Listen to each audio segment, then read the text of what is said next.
میرے اعمال کی اصلاح کرم سے کر دے۔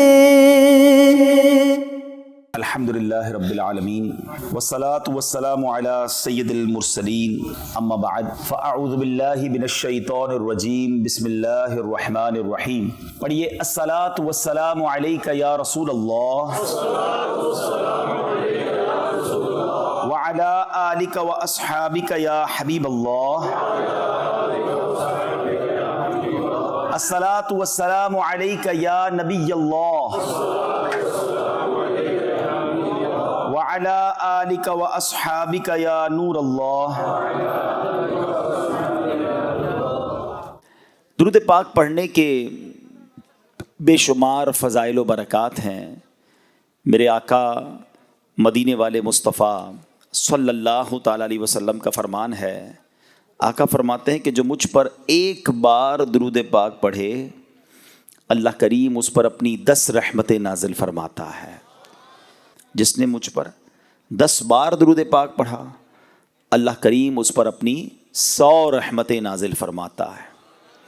جس نے 10 بار درود پاک پڑھا اللہ اس پر 100 رحمتیں نازل فرماتا ہے۔ ومن صلی علیہ 100 صلی اللہ علیہ الفا، جو 100 درود پاک پڑھے اللہ 1000 رحمتیں نازل فرماتا ہے۔ ایک درود پر 10 رحمتیں، 10 درود پر 100 رحمتیں، 100 درود پر 1000 رحمتیں، یعنی ہر درود پڑھتے جائیں اور 10 رحمتیں لوٹتے جائیں۔ یہ کتنی خوبصورت کیلکولیشن ہے، مگر اس حدیث کا جو اگلا حصہ ہے نا وہ اور زیادہ خوبصورت ہے۔ میرے آقا فرماتے ومن صلی علیہ الفا، جس نے مجھ پر 1000 بار درود پاک پڑھا اب اس کو کیا ملے گا؟ آقا فرماتے ہیں کہ اس کا کاندھا میرے کاندھے سے جنت کے دروازے پر چھو رہا ہوگا۔ زحمت کتفہ کتفی علی باب الجنہ، یعنی وہ جنت میں میرے ساتھ ایسے جائے گا کہ اس کا کاندھا میرے کاندھے سے چھو رہا ہوگا۔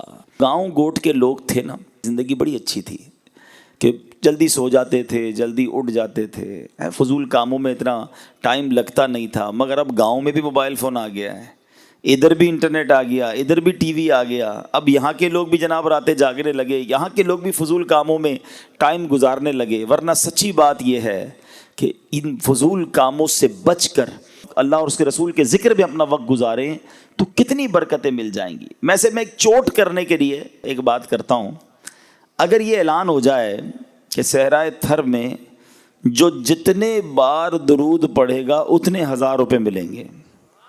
ہاں دیکھو کتنا خوش ہو گئے، ایک درود پر 1000، 10 درود 10,000، لاکھ درود اوئے ہوئے اس کے تو پتہ نہیں کتنے لاکھ بن جائیں گے۔ تو اب ذرا سوچو، میں آپ سے پوچھتا ہوں 1000 روپے پر درود پاک ملے تو شاید ہم تسبیح چھوڑے ہی نہ ہم بولے اور کوئی کام ہی نہیں کرنا بھائی، روز ہزاروں درود پڑھو اور لاکھوں روپے کماؤ۔ لیکن میں آپ سے پوچھتا ہوں دنیا کا 1000 روپے زیادہ ویلیو رکھتا ہے یا میرے رب کی 10 رحمتیں زیادہ ویلیو رکھتی ہیں؟ ایک رحمت کے آگے دنیا کی کوئی دولت کچھ نہیں ہے، 10 رحمتیں ہر درود پر۔ اچھا بہت سارے لوگ یہ ہوں گے جو بیمار ہوں گے، قرضے میں ہوں گے، فیملی کا کوئی مسئلہ ہوگا، گھر بار کا مسئلہ ہوگا، علاج کا پرابلم ہوگا، قرضے کا مسئلہ ہوگا، فصل زمین کا کوئی مسئلہ ہوگا۔ آپ سوچو یار کہ اگر آپ درود پڑھتے رہیں، رحمتیں برستی رہیں، تو جس کے ساتھ اللہ کی رحمتیں ہوں گی اس کی مشکلیں حل کیوں نہ ہوں گی؟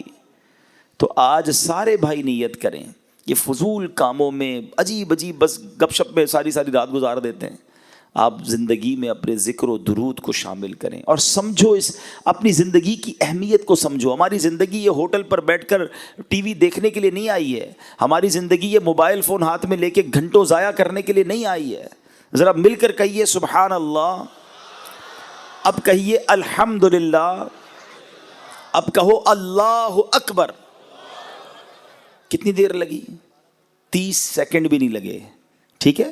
آپ نے سبحان اللہ، الحمدللہ، اللہ اکبر کہا، شاید یہ سب آپ نے 10 سیکنڈ میں بول لیا، مگر آپ کو پتا ہے آپ نے کیا کما لیا؟ پہلے یہ بتاؤ اپنی دنیاوی زندگی میں 30 سیکنڈ میں کیا کماتے ہو؟ کچھ بھی نہیں، باتوں میں نکل جاتے ہیں۔ لیکن آؤ میں بتاتا ہوں، میرے نبی علیہ الصلوۃ والسلام کے سچے وعدے ہیں، جو ایک بار سبحان اللہ کہے اس کے لیے جنت میں درخت لگا دیا جاتا ہے. سبحان اللہ کہیں جنت میں درخت لگ جاتا ہے. الحمدللہ کہیں جنت میں درخت لگ جاتا ہے. اللہ اکبر کہیں جنت میں درخت لگ جاتا ہے. تو کیوں نہیں صبح و شام اللہ اور اس کے رسول کا ذکر کر کے جنت میں اپنے درخت اپنے باغات لگوا لو, تاکہ جب دنیا سے جائیں گے. مجھے ایک بات بتاؤ, جس کے جنت میں درخت لگے ہوں گے اس کو جنت میں جانے بھی تو دیا جائے گا نا. تو انشاءاللہ اللہ رسول کا ذکر کرو, جنت میں داخلہ بھی ملے گا.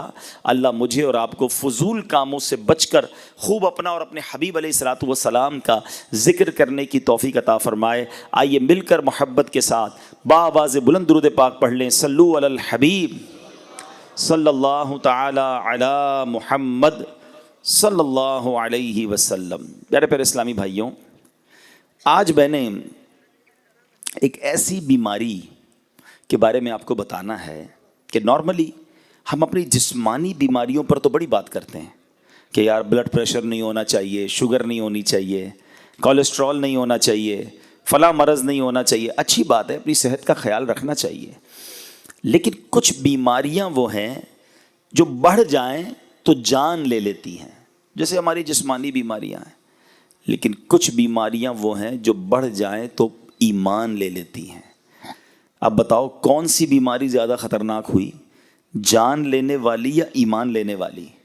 جان تو ویسی جانی ہے, آج نہیں تو کل چلے جائیں گے, دنیا سے تو جانا ہی ہے نا. اور اگر بیماری کے عالم میں کوئی جاتا ہے اور صبر کر کے جاتا ہے تو اس کے گناہ بھی معاف ہو جاتے ہیں. بیماری تو گناہ معاف کروانے آتی ہے. جو وہ والی بیماری جس کا میں ذکر کر رہا ہوں جو ایمان لے سکتی ہے, اس کو کہتے ہیں باطنی بیماریاں, چھپی ہوئی بیماریاں. ان میں سے ایک دو بیماریوں کا میں نے آج آپ کو ذکر کرنا ہے. اور افسوس یہ ہے کہ یہ وہ بیماری ہے جو کون سا گھر ہے, کون سا معاشرہ ہے, کون سا گاؤں, کون سا شہر ہے جہاں یہ بیماری نہیں ہے. اور اس بیماری نے ہماری محبتیں ختم کر دی ہیں, ہمارا پیار ختم کر دیا ہے, ہمارا بھائی چارہ ختم کر دیا ہے. یہ کون سی بیماری ہے؟ اب ذرا غور سے سنیے, اور یہ بیماری کتنا بڑا جرم ہے یہ بھی ذرا سمجھیے گا. حضرت سیدنا ابن عباس رضی اللہ تعالیٰ عنہ کی خدمت میں کچھ لوگ گھبراہٹ کے عالم میں حاضر ہوئے اور عرض کی کہ ہم حج کی سعادت پانے کے لیے نکلے تھے, ہمارے ساتھ ایک آدمی بھی تھا. جب ہم ذات و صفاح کے مقام پر پہنچے تو وہ بندہ انتقال کر گیا. ہم نے اسے غسل و کفن کا انتظام کیا اور پھر اس کے لیے قبر کھودی. اب ذرا غور کیجئے گا, کہاں کون سے سفر میں جا رہا ہے وہ بندہ؟ حج کے سفر میں. اور حج کے سفر میں اس کا انتقال ہوا ہے.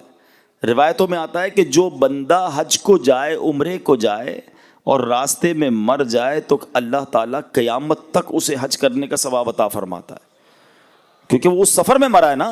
اتنی بڑی ایک طرح سے سعادت ہے. مگر اس بندے کا حال دیکھو. کہتے ہیں ہم اس کو دفنانے کے لیے جب قبر کھودی تو دیکھتے ہیں کہ وہ پوری قبر کالے سانپوں سے بھر گئی. ہم گھبرا گئے. ہم نے جو ہے وہ دوسری قبر کھودی, دیکھتے ہی دیکھتے وہ قبر بھی کالے سانپوں سے بھر گئی. ہم پریشان ہو گئے اور ہم نے کہا حضرت آپ کے پاس آئے ہیں, بتائیے ماجرا کیا ہے. سیدنا ابن عباس رضی اللہ تعالیٰ عنہ فرماتے ہیں یہ اس کا کینہ ہے جو اپنے دل میں رکھتا تھا, جاؤ اس کو وہیں سانپوں کے درمیان جا کر دفنا دو. آپ ذرا غور کیجیے پیارے اسلامی بھائیوں کہ حج کا مسافر ہے مگر قبر میں سانپ آ گئے. وجہ کہ اس کے دل میں کینہ تھا, مسلمانوں کے لیے بغض تھا, لوگوں کے لیے برے خیالات تھے. فرمایا جس کے دل ایسا ہو کدھر بھی قبر کھودو گے ادھر سانپ نہیں آنا ہے, ادھر عذاب نہیں آنا ہے, ادھر ہی دفنا دو. اے پیارے اسلامی بھائیوں ذرا غور کیجئے. میں آج جس بیماری کے بارے میں, جس پرابلم کے بارے میں ذکر کرنے آیا ہوں, سمجھانے آیا ہوں, خود بھی سمجھنے آیا ہوں, وہ ہے کینہ, بغض. میں اس کی تعریف بھی بیان کروں گا کہ کینہ کہتے کس کو ہیں, اور ہو سکتا ہے کہ ابھی تک تو کسی کو سمجھ ہی نہ آیا ہو کہ کینہ کیا ہے, یا پھر کینہ میں تو نہیں کرتا. تو ذرا سنیے گا. اب پہلے تو کینہ جو ہے اس کی تعریف تھوڑی دیر بعد بیان کرتا ہوں. ایک طرف آپ نے اس بیمار یا اس پرابلم میں جو شخص مبتلا ہے اس کا عذاب سن لیا. اب آؤ دوسری طرف انعام بھی سن لو. ایک بار پیارے آقا علیہ الصلوۃ والسلام نے, صحابہ کرام موجود تھے, سیدنا انس رضی اللہ تعالیٰ عنہ اس حدیث کے راوی ہیں, کہتے ہیں کہ نبی پاک علیہ الصلوۃ والسلام نے فرمایا کہ یطلع علیکم الآن من هذا الفج رجل من اہل الجنہ، آقا فرماتے کہ ابھی تمہارے پاس اس راستے سے ایک جنتی آدمی آئے گا۔ اب ذرا غور کریں کہ صحابہ کرام کتنا دلچسپی کا اظہار کیا ہوگا، سارے کیوریس ہو گئے ہوں گے کہ دیکھے تو صحیح کون آ رہا ہے۔ نبی پاک نے پہلے ہی بتا دیا کہ اس دروازے سے اب ایک جنتی آدمی نے آنا ہے۔ سارے صحابہ دروازے کی طرف دیکھ رہے ہیں۔ اب ایک انصاری صحابی آئے، بہت بڑا ان کا نام بھی نہیں تھا، ان کی داڑھی کے بال وضو سے تر تھے، بائیں ہاتھ میں جوتیاں اٹھا رکھی تھیں، بڑا نارمل سا بندہ تھا۔ دوسرے دن نبی پاک علیہ السلام نے فرمایا کہ ابھی اس دروازے سے ایک جنتی شخص آئے گا۔ بالکل نبی پاک نے فرمایا تھوڑی دیر بعد وہی بندہ دوبارہ آیا ہے۔ تیسرے دن آقا نے فرمایا اس دروازے سے جنتی بندہ آئے گا۔ تیسرے دن بھی وہی شخص داخل ہوا۔ اب حضرت عبداللہ بن عمر رضی اللہ عنہ فرماتے ہیں کہ میں اس انصاری صحابی کے پاس گیا، میں نے کہا اب معلوم تو کروں عمل کیسا ہے۔ آقا 3 دن سے فرما رہے جنتی بندہ آئے گا، تینوں بار یہی آیا، ایسا کیا کرتا ہے؟ اچھا اب کمال دیکھو، حضرت عبداللہ بن عمر انصاری نے کیا کیا؟ کہتے ہیں حضور مجھے آپ کا مہمان بننا ہے، کیا آپ میری مہمان نوازی کریں گے؟ انہوں نے کہا ٹھیک ہے، آ جائیں میرے گھر آ جائیں۔ کیوں گھر جانا تھا؟ کہ اس کا عمل معلوم کرنا تھا، اس کی نیکی معلوم کرنی تھی، اکیلے میں کرتا کیا ہے، ایسا کیا کرتا ہے کہ پیارے آقا علیہ الصلوۃ والسلام 3 دن سے فرما رہے کہ اس دروازے سے جنتی بندہ آئے گا، یہی بندہ آتا ہے۔ اچھا ہم کسی کے گھر کیوں جاتے ہیں کہ یار کسی کے گھر جائیں ذرا دیکھے تو صحیح کماتا کیا ہے، اندر ذرا اندر کی اطلاع ملے کہ گھر کیسا ہے، اس کا خرچہ کتنا کیا ہے۔ ہم کسی کے گھر نارملی کوئی بندہ کسی کا مہمان اس لیے بھی بنتا ہے کہ ذرا جاسوسی کرے، مگر صحابہ کا خیال دیکھو، ان کی صفائی دیکھو، دل کی نیتیں دیکھو۔ کہتے اس لیے مہمان بننا تھا کہ دیکھوں تو صحیح نیکی کیا کرتا ہے، یہ کون سی نیکی ہے جو اس بندے کو جنتی بنا بیٹھی۔ کہتے میں 3 دن اور 3 راتیں اس بندے کے گھر میں رہا، میں نے کوئی خاص عمل نہیں دیکھا، نارمل وہی نماز، ہم بھی نماز پڑھتے تھے، وہ بھی نماز پڑھتے، وہ بھی جناب ذکر اللہ کرتے تھے، ہم بھی کرتے، کوئی ایکسٹرا آرڈنری کام تو میں نے نہیں دیکھا۔ 3 دن بعد میں واپس جانے لگا، میں نے کہا میں جا رہا ہوں۔ تو اس نے کہا کہ آپ آئے کیوں تھے؟ کہا میں تو اس لیے آیا تھا کہ آپ کا کوئی خاص عمل ہے جو میں دیکھوں کہ پتہ چلے کہ 3 دن تک نبی پاک نے فرمایا کہ اس دروازے سے جنتی شخص آئے گا، تینوں بار آپ آئے، آپ کا کوئی ایسا ایکسٹرا کوئی خاص کوئی بڑا عمل تو مجھے نظر نہیں آیا۔ تو وہ صحابی پتہ کیا کہتے ہیں کہ میرا عمل تو وہی ہے جو آپ نے دیکھا، میں تو نارمل سا آدمی ہوں، مگر ایک بات ضرور ہے کہ میں اپنے دل میں کسی مسلمان کے لیے کینہ نہیں رکھتا ہوں، نہ ہی کسی مسلمان کو ملنے والی نعمت پر حسد کرتا ہوں۔ حضرت سیدنا عبداللہ رضی اللہ عنہ نے فرمایا یہی وہ وصف ہے جس نے آپ کو اس مقام پر پہنچا دیا ہے۔ اب دونوں باتیں یاد رکھیے، دل گندا تھا، کینہ تھا، بغض تھا، مسلمانوں کے لیے حسد تھا، برے خیالات تھے، تو حج پر جا رہا تھا مگر قبر میں سانپ آ گئے، اور دل صاف تھا، حالانکہ بظاہر کوئی بڑا عمل نہیں تھا، مگر نبی پاک 3 دن تک جسے جنت کی بشارت عطا فرما رہے تھے، یہ وہی شخص تھا۔ اب ذرا اپنے دل کو چیک کر لو، ہمارا دل صاف ہے یا دل بھرا ہوا ہے، کینے سے بھرا ہے، بغض سے بھرا ہے، نہ کسی کی ترقی اچھی لگتی ہے، نہ کسی کا آگے بڑھنا اچھا لگتا ہے، لوگوں کے بارے میں بڑے گندے برے خیالات دل میں ہیں، بدلہ لینے کی خواہش ہے، یہ ترقی کیوں کر رہا ہے مجھے پرابلم ہے، یہ آگے کیوں بڑھ رہا ہے مجھے مسئلہ ہے، بڑا زمیندار بن گیا، اتنا سا کاروبار تھا، اتنا بڑا کاروبار ہو گیا، ہمارے شہر میں کوئی پہچانتا نہیں تھا، پورے جناب تھر میں پورے سندھ میں لوگ پہچاننے لگ گئے اس کو، یہ تو بیرون ملک بھی چلا گیا ہے۔ وہ ترقی کرتا ہے تو تمہیں پرابلم کیوں ہو رہی ہے؟ اپنے دل سے پوچھو۔ پھر کینہ کس چیز کا نام ہے؟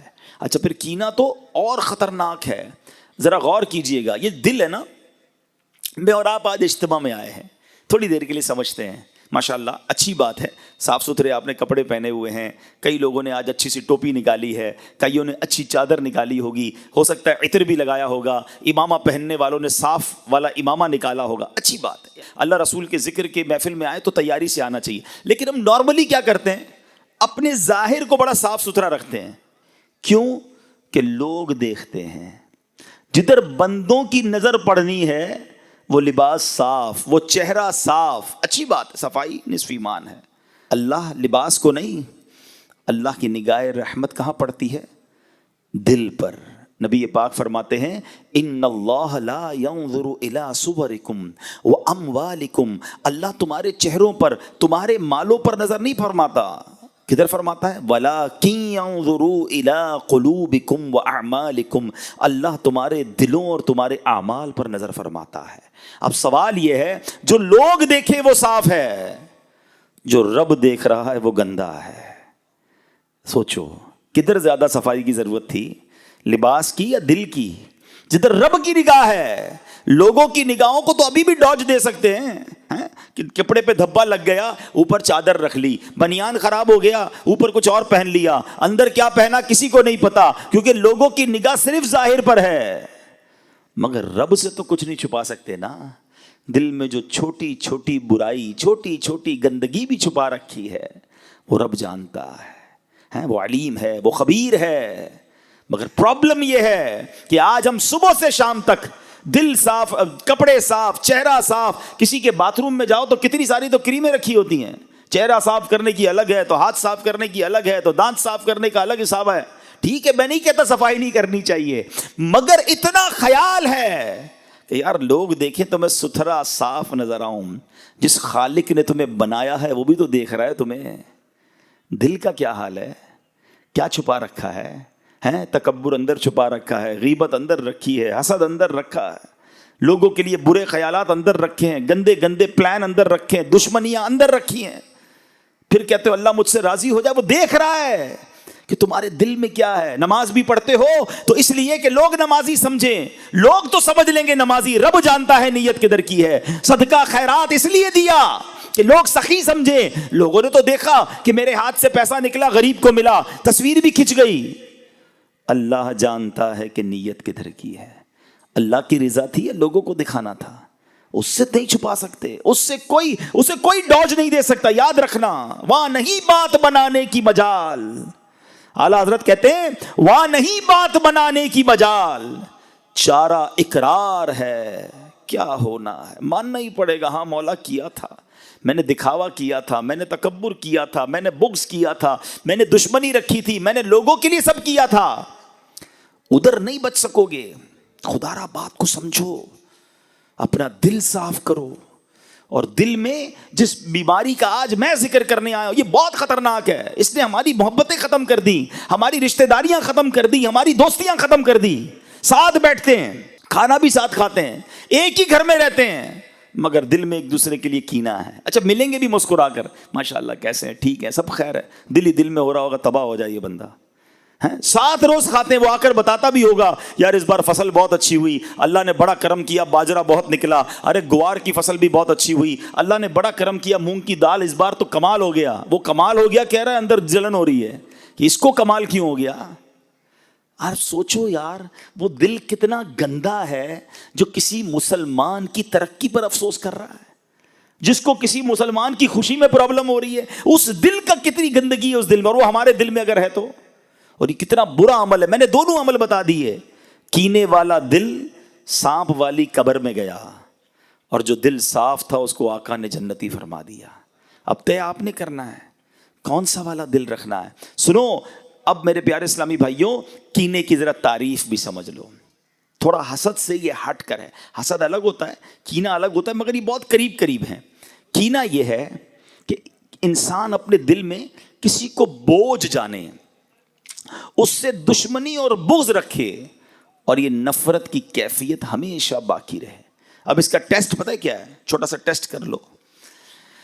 آپ کے جاننے والوں میں سے کوئی ایسا ہے، اچھا ایک بات یاد رکھنا، کینہ ہو یا حسد یہ اسی سے ہو سکتا ہے جس کو آپ جانتے ہو، جس کو نہیں جانتے اس سے نہیں ہو سکتا۔ تھر میں رہنے والوں کا کسی برازیل میں رہنے والے سے حسد نہیں ہو سکتا، چاہتے ہی نہیں تو کیا ہاں کوئی تھر والا ہی برازیل چلا گیا تو پھر تو حسد ہو سکتا ہے، ورنہ نہیں ہو سکتا۔ مثال کے طور پہ آپ ہی کے علاقے کا، آپ کے شہر کا، آپ کا رشتہ دار، آپ کے ساتھ کام کرنے والا، آپ کا پڑوسی بھی ہو سکتا ہے، آپ کا دوست بھی ہو سکتا ہے، ٹھیک ہے نا۔ اب آپ غور کریں کہ آپ کے جاننے والوں میں سے کوئی ایسا ہے کہ جب اس کی تعریف آپ کے سامنے ہوتی ہے نا تو آپ کو تکلیف ہونا شروع ہو جاتی ہے، یار کوئی اور بات کرو نا بھائی، اس کا ذکر کیوں کر رہے ہو، کوئی اور بات کرو۔ اور جی چاہتا ہے کہ کسی طرح موقع ملے تو میں اس کو نقصان پہنچاؤں۔ معذرت کے ساتھ یہ جو انٹیریئر کے ایریاز ہیں نا، اندرون کے جو علاقے ہیں، تھر بھی ہے اس میں، سندھ بھی ہے، پنجاب بھی ہے، بلوچستان بھی ہے، خیبر پختونخوا بھی، بدقسمتی یہ ہے کہ یہاں دشمنیاں پالی جاتی ہیں، اور برسوں دشمنیاں رکھی جاتی ہیں. بچوں کو بھی بتایا جاتا ہے کہ فلاں خاندان ہمارا دشمن ہے. بتاؤ یار، کیا اسلام اس لیے آیا تھا؟ میرے آقا تو دشمنیاں مٹانے آئے تھے نا. نبی پاک نے تو فتح مکہ کے بعد خون کے پیاسوں کو بھی معاف کر دیا تھا، اور آج مسلمان کو معاف کرنے کے لیے تیار نہیں ہے. اور اگر آپ اسٹارٹ دیکھیں تو کسی چھوٹی سی بات سے یہ معاملہ شروع ہوا ہوگا اور اب تک نہ جانے کتنے لوگ قتل ہو چکے ہوں گے، لیکن احساس نہیں ہے. پھر کینہ اور کس شے کا نام ہے کہ تم دشمنی رکھتے ہو دل میں؟ پھر سوچ لو کہ یہ کہیں بیماری ہمیں قیامت کے دن مروا نہ دے، قبر میں سانپ اور بچھو نہ آ جائے. حدیث پاک کا مضمون ہے کہ کچھ بیماریاں ایمان مونڈ دیتی ہیں. ایمان مونڈنے والی بیماری کون سی ہے؟ فرمایا اس میں کینہ اور حسد بھی ہے، جو انسان کا ایمان برباد کر دیتی ہے. خدارا اس وبا کو نکالیے. نبی پاک فرماتے ہیں ان قریب میری امت میں پچھلی امتوں کی بیماریاں آ جائیں گی. صحابہ کرام نے عرض کی حضور پچھلی امت کی بیماریاں کیا ہیں؟ تو آقا نے فرمایا تکبر، اترانا، ایک دوسرے کی غیبت کرنا، دنیا میں ایک دوسرے پر سبقت کرنے کی کوشش کرنا، بغض رکھنا، بخل یعنی کنجوسی کرنا، یہاں تک کہ وہ ظلم میں تبدیل ہو جائے، پھر فتنہ و فساد بن جائے. یہ پچھلی امتوں کی بیماریاں تھیں، مگر آج ہمارے اندر بھی ہے. چھوٹی چھوٹی بات پر دشمنیاں پالی ہیں. اور یہ جو حسد ہے نا، یہ تو اتنا برا عمل ہے، اتنا برا عمل ہے. میں ذرا ایک سوال پوچھنا چاہتا ہوں، آپ کو اندازہ ہو جائے گا کہ حسد ایکچولی کتنی بری چیز ہے. مجھے بتاؤ شہرت دینے والا کون ہے؟ سب مل کر جواب دیں گے. دولت دینے والا کون ہے؟ ارے اللہ کا نام لے رہے ہو، زور سے لے لو نا. دولت دینے والا کون ہے؟ شہرت دینے والا کون ہے؟ اولاد دینے والا کون ہے؟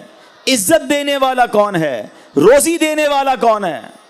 جب سب دینے والا اللہ ہے، اور اگر وہ کسی کو دے رہا ہے تو تمہیں پرابلم کیوں ہو رہی ہے؟ کبھی سوچا یہ حسد کتنا برا عمل ہے کہ جس کو رب دے رہا ہے تمہیں اس میں پرابلم ہے. اصل میں جو حسد کرنے والا ہے نا، وہ اللہ پر اعتراض کرتا ہے کہ اللہ اس کو کیوں دیا، مجھے کیوں نہیں دیا. یہ ڈائریکٹلی رب پر اعتراض ہے. اور دنیا میں جو سب سے پہلے گناہ ہوئے تھے نا، ان میں سے سب سے پہلے جو گناہ ہوئے وہ یہی تو تھے. حسد تھا، تکبر تھا. کیوں قابیل نے حابیل کو قتل کیا تھا؟ حسد تھا. کیوں شیطان نے حضرت آدم کو سجدہ نہیں کیا؟ حسد ہی تو تھا، تکبر ہی تو تھا. یہ سب سے پہلے اس دنیا میں ہونے والے گناہ ہیں. مگر آج مسلمانوں کے اندر بھی حسد اور کینہ آ چکا ہے. حسد ہے کیا؟ حسد کہتے ہیں کہ کسی کو نعمت ملے نا تو بندے کو یہ تکلیف ہو کہ یہ نعمت اس سے چھن کر مجھے مل جائے، اور اگر مجھے نہ ملے تو کم از کم اس کی تو برباد ہو جائے. آپ سوچیں یہ کتنا برا عمل ہے، کتنا گندا ہے وہ شخص جو یہ سوچتا ہے کہ کسی مسلمان کو بربادی ہو جائے.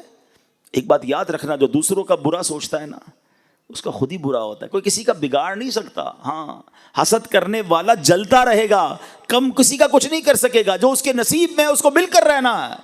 ساری دنیا مل کر کسی کو نیچے کرنے کی کوشش کرے نا، اور اللہ نے عزت رکھی ہے تو کوئی نیچے کر نہیں سکتا. اور ساری دنیا مل کر کسی کو اٹھانے کی کوشش کرے اور نصیب میں ذلت لکھی ہے تو کوئی اس کو بچا نہیں سکتا. وَتُعِزُّ مَن تَشَاءُ وَتُذِلُّ مَن تَشَاءُ بِيَدِكَ الْخَيْرُ. اللہ جسے چاہے عزت دے، جسے چاہے ذلیل فرمائے، وہ اس کی شان کے لائق ہے. ہم اور آپ کون ہوتے ہیں؟ لیکن یہاں پرابلم ہے. ہمارا دوست آ کر ہمیں کہے کہ سائیں نیا گھر لیا ہے، آئیے آپ کی دعوت ہے، جائیں گے اس کے گھر پہ بریانی بھی کھا کر آئیں گے، اور جیسے ہی باہر نکلیں گے پھر کہیں گے 2 نمبر کے پیسوں سے گھر بنایا ہے. سوچئے کتنا برا دل ہے کہ تمہیں کسی کی خوشی میں پرابلم ہے. کوئی بندہ آ کر کہنا ہے نئی موٹر سائیکل لی ہے، اچھا ماشاءاللہ دکھاؤ تو صحیح، مٹھائی کب کھلاؤ گے؟ مٹھائی بھی کھا لیں گے. جیسے ہی جائے گا کہیں گے یہ چوری کے پیسوں سے لی ہے، سود کے پیسوں سے لی ہے. یعنی آپ سوچیں اللہ اسے دے رہا ہے، پرابلم تم کو. یہاں تک کہ کوئی حج اور عمرے پہ چلا جائے تو اس کے پیچھے بھی بری بری باتیں کر رہے ہوتے ہیں. وہ اللہ کے گھر جا رہا ہے، وہ مغفرت لینے جا رہا ہے، اور تم غیبت کر کے، تم حسد کر کے، تم کینہ پال کر اپنے اندر حرام جمع کر رہے ہو. کیوں سوچتے ہو ایسا؟ حسد کی ایک بڑی جائز پیاری صورت بھی ہے، اس کو عربی میں کہتے ہیں غبطہ اور رشک. وہ کیا ہے کہ اگر کسی کو آپ دیکھتے ہیں کہ اللہ نے اس کو اچھا چہرہ دیا ہے، شہرت دی ہے، دولت دی، اب اللہ سے دعا کرو نا، یا اللہ اس کو دی ہے مجھے بھی دے دے. اس میں کوئی حرج نہیں ہے. ہمارا مائنڈ بہت تھوڑا سا ہے، ہمیں لگتا ہے اس کو موٹر سائیکل مل گئی، اس کو گاڑی مل گئی، اس کو شہرت مل گئی، مجھے کیا ملا؟ کچھ نہیں ملا. یا اللہ اس کا مجھے چھین کے مجھے دے دے. یہ تو وہ کہے کہ جس کو یہ ایمان ہو کہ اللہ کے پاس اتنا ہی تھا. اس کو دے دیا اب اللہ کے پاس ختم ہو گیا، معاذ اللہ، ایسا تو ہے نہیں. میرے رب کے خزانے تو بھرے ہوئے ہیں نا. اب اللہ سے کہے یا اللہ اس کو بھی اور دے، مجھے بھی دے دے. تیرے خزانوں میں کمی تھوڑی ہے. تو نے جب اس کو عزت دی ہے مجھے بھی دے دے، اس کو دولت دی ہے مجھے بھی. ایسا کرو نا. یہ کیوں سوچتے ہو کہ اس کا چھن کر مجھے مل جائے؟ چھن کے ملے گا نہیں، تم جلتے ہی رہو گے. حسد کرنے والا دنیا میں بھی جلتا ہے اور آخرت میں بھی جلتا رہے گا. ایک جملہ یاد کر لو آج، اور وہ جملہ یہ ہے: سب کا بھلا سب کی خیر، سب کے بھلے میں اپنی خیر. ہاں، یہ دنیا میں دعا کرتے رہا کرو، یا اللہ تو سب کا بھلا فرما، سب کی خیر فرما، ان سب کی بھی خیر فرما، میری بھی خیر فرما. وہ کریم ہے، وہ عطا فرمائے گا تمہیں. اللہ کرے کہ یہ بات سمجھ آ جائے. یہ جو دشمنیاں ہیں نا، یہ جو کینہ ہے، یہ بغض ہے، یہ حسد ہے، یہ نکالو دل سے. واللہ یہ کولیسٹرول سے بڑی بیماری ہے، یہ تمہارے بلڈ پریشر اور شوگر سے بڑی بیماری ہے. ارے کولیسٹرول بڑھ گیا تو ہارٹ اٹیک کر دے گا. یہ بغض اور کینہ اور حسد بڑھ گیا تو ایمان لے لے گا. کدھر جاؤ گے؟ کیسے اس سے نکلو گے؟ اب آخر میں نے آپ کو حسد اور کینہ کرنے والے کا انجام بھی بتا دیا، کینہ سے دل صاف رکھنے والے کا انعام بھی بتا دیا. اب میں آپ کو علاج بھی بتا دیتا ہوں. دعوت اسلامی والے صرف پرابلم نہیں بتاتے، الحمدللہ سولوشن، علاج بھی بتاتے ہیں. ٹھیک ہے، اب علاج کیا ہے؟ پہلا علاج، اور وہ دل کی تمام بیماریوں کے لیے ہے. ٹھیک ہے، چاہے وہ تکبر ہو، چاہے وہ حسد ہو، چاہے وہ ریاکاری ہو، چاہے وہ جناب عجب ہو، خود پسندی ہو، یا یہ بغض ہو، کینہ ہو، جتنی دل کی بری بیماریاں ہیں نا جو ایمان برباد کر، سب کا علاج، سب سے پہلا علاج، اور وہ ہے دعا. اللہ سے دعا کرتے رہا کرو، یا اللہ میرا دل صاف کر دے، اے اللہ تکبر سے پاک کر دے، بغض سے پاک کر دے، کینے سے پاک کر دے، میں برا ہوں میرے مالک، میرے دل کو صاف کر دے. دعا کرو نا. اللہ، ہم کمزور ہیں، اللہ تو کریم ہے نا، وہ نگاہ رحمت فرمائے گا تو یہ دل صاف ہو جائے گا. پہلا دعا کیا کرو. ٹھیک ہے. دوسرا علاج وہ ہے اینٹی بائیوٹک. تھوڑا سا مشکل ہوتا ہے نا، انجیکشن لگاتے درد ہوتا ہے نا، یہ درد والا علاج ہے، لیکن ہے بڑا زبردست علاج. کہ جس سے حسد ہو گیا ہے نا، یا جس کے لیے کینہ ہے دل میں، برا لگتا ہے، بربادی کی خواہش ہے جس کی، اور آپ کو لگا یار یہ تو میرے دل میں آ گئی ہے اور میں تو مر گیا. اچھا، ایک آپ کو عجیب سی بات بتاؤں، جس سے حسد ہے نا یا جس سے کینہ ہے، اس کو پرابلم نہیں ہے، پرابلم آپ کو ہے، کیونکہ آپ کے دل میں بیماری ہے. اس کو تھوڑی بڑا مسئلہ ہے، بیمار آپ ہو گئے ہیں تو اس کو کوئی مسئلہ نہیں، علاج آپ کو کرنا پڑے گا. تو اب علاج یہ ہے کہ اب اس کے لیے دعا کریں. جس سے حسد ہو گیا ہے نا، اسی کے لیے دعا کریں. اور دعا کیا کریں؟ مثال کے طور پہ کسی کی خوبصورتی سے حسد ہے، یار اتنا اچھا چہرہ کیوں ہے اس کا، اب دعا کریں یا اللہ اس کو اور اس کی خوبصورتی میں اضافہ فرما. کسی کی دولت سے حسد ہو گیا ہے، دعا کریں یا اللہ اس کے مال میں اور برکت دے. کسی کی شہرت سے حسد ہو گیا ہے، یا اللہ اس کی شہرت میں اور برکت دے. ہے مشکل، آپ بولیں مولوی صاحب بندہ پہلے ہی اچھا نہیں لگ رہا اور آپ کہہ رہے ہیں اسی کے لیے دعا کروں، تو یہی تو میں بتا رہا ہوں، انجیکشن ہے یہ. تھوڑی تکلیف ہوگی آپ کو، لیکن اس کا فائدہ بتا رہا ہوں. جب آپ اس کے لیے دعا کریں گے نا، اس وقت آپ کو بھاری پڑے گا، لیکن آہستہ آہستہ کیا ہوگا کہ جب آپ دعا کرتے رہیں گے تو دل اس کے لیے صاف ہو جائے گا. آپ کوئی آ کر بتائے گا نا، یار پتہ چلا وہ فلاں کی کاروبار میں اور ترقی ہو گئی، تو آپ کہیں گے میں بھی تو دعا کرتا ہوں، ترقی تو ہونی تھی. کوئی آ کر کہے گا یار وہ اور مشہور ہو گیا، ارے اللہ اور عزت دے، میں بھی تو دعا کرتا ہوں. اب آپ کے دل سے یہ حسد اور کینہ صاف ہونے لگ جائے گا. تیسرا علاج، یہ بھی تھوڑا سا کڑوی گولی ہے، اور وہ کیا ہے؟ میں بیمار ہے نا، بیمار کو دوائی تو دینی پڑے گی نا. علاج کرنا ہے تو دوائی لے لو، نہیں کرنا تو آپ کی مرضی ہے. اور وہ کیا ہے کہ جس سے حسد یا کینہ ہو گیا ہے نا، اس کو جا کر تحفہ دے. تحفہ کیا ہے؟ تحفہ حدیث میں آتا ہے، تحفہ دو محبت بڑھے گی. ہاں، اب بندہ بولے مجھے اس کا چہرہ ہی اچھا نہیں لگتا، آپ کہہ رہے تحفہ اس کو دو جا کے. بیمار تم ہو نا، علاج کرنا ہے تو دو تحفہ، انشاءاللہ محبت بڑھ جائے گی، علاج ہو جائے گا، دل صاف ہو جائے گا. ہاں، ایک گڑبڑ مت کرنا کہ جا کر تحفہ دیتے وقت کہنا بھائی تم سے حسد ہو گیا تھا، مولانا صاحب نے کہا تحفہ دو اس لیے تحفہ لے کر آئے، اور پھڈا ہو جائے گا بھائی. ہاں، بتانا نہیں ہے، ویسے ہی جا کے تحفہ دینا ہے. لیکن سمجھانا یہ چاہ رہا ہوں کہ جس سے بھی اگر دل میں یہ پرابلم ہو گئی ہے تو اس سے میرا دل صاف ہونا میرے لیے ضروری ہے، اس کے لیے نہیں، ورنہ میں مارا جاؤں گا، کہیں میرا ایمان برباد نہ ہو جائے. اور آخری بات، یہ جو حسد ہے نا یا کینہ، یہ سکون لے جاتا ہے. کوئی ایسا میرا بھائی موجود ہے نا جس کو نیند نہ آتی ہو، ٹینشن رہتی ہو، تو چیک کر لو، تمہیں لگتا ہے کسی سے حسد ہو گیا ہے، کسی کا کینہ، کسی کا بغض دل میں پال لیا ہے، کیونکہ اسی کے بارے میں سوچتے رہتے ہو. وہ آگے بڑھ رہا ہے، تمہیں پرابلم ہو رہی ہے. اگر آپ پرسکون رہنا چاہتے ہو نا، اچھی میٹھی نیند سونا چاہتے ہو، تو جو میں نے ایک جملہ سکھایا ہے نا، سب کا بھلا سب کی خیر، سب کے بھلے میں اپنی خیر، خوش ہوا کرو۔ لوگ کوئی کہے نا یار پتہ چلا وہ ترقی کر رہا ہے، اچھا ماشاءاللہ، یا اللہ اسے اور ترقی دے، ارے یار اس کی فصل اس بار اور بڑھ گئی، میرے مولا اس کی فصل میں اور ترقی دے، آئی صاحب وہ فلاں بندہ عمرے پہ حج پہ جا رہا ہے، یا اللہ اس کو بار بار بھیج، وہ بڑا مشہور ہو گیا ہے، اللہ اس کی عزت میں اور برکت۔ مجھے کیوں پرابلم ہو رہی ہے؟ میں خوش رہوں نا، مسلمان کی خوشی میں خوش رہو، اللہ تمہیں بھی خوش کر دے گا۔ کتنا عجیب دل ہے اس بندے کا جو مسلمان ترقی کر رہا ہے، اس کو ٹینشن ہو رہی ہے۔ اگر سکون کی نیند سونا چاہتے ہو نا، ٹینشن فری لائف گزارنا چاہتے ہو، تو لوگوں کا بغض، حسد اور کینہ دل سے نکالو۔ کبھی کسی کا برا نہ چاہیں، آپ چاہ کر بھی کسی کا برا نہیں کر سکتے، کیونکہ جسے رب نے نوازنا ہے اسے کون روک سکتا ہے۔ تو اللہ کرے آج کے اس بیان میں یہ ایک باطنی بیماری، ایک یا دو باطنی بیماریوں کے بارے میں نے بیان کیا، ورنہ سچی بات پتہ کیا ہے، علم سیکھنا بہت ضروری ہے۔ ہمیں شاید جسمانی بہت ساری بیماریوں کے بارے میں پتہ ہے، مگر یہ جو دل کی باطنی بیماریاں ہیں نا، جو ایمان برباد کر دیتی ہیں، ان کے بارے میں جاننا بہت ضروری ہے۔ تکبر ہر دوسرے آدمی کے اندر نظر آتا ہے، وہ کیا ہے، اس کی تعریف کیا ہے، اس سے بچا کیسے جا سکتا ہے، ریاکاری کس کو کہتے ہیں، خود پسندی کسے کہتے ہیں، تو ایسی بہت ساری بیماریاں ہیں۔ تو میں گزارش کروں گا کہ دعوت اسلامی کے اجتماعات میں آتے رہیں، ہمارے مکتبۃ المدینہ کی کتابیں خرید کر پڑھیں، تاکہ پتہ چلے کہ یہ بیماریاں کیا ہیں۔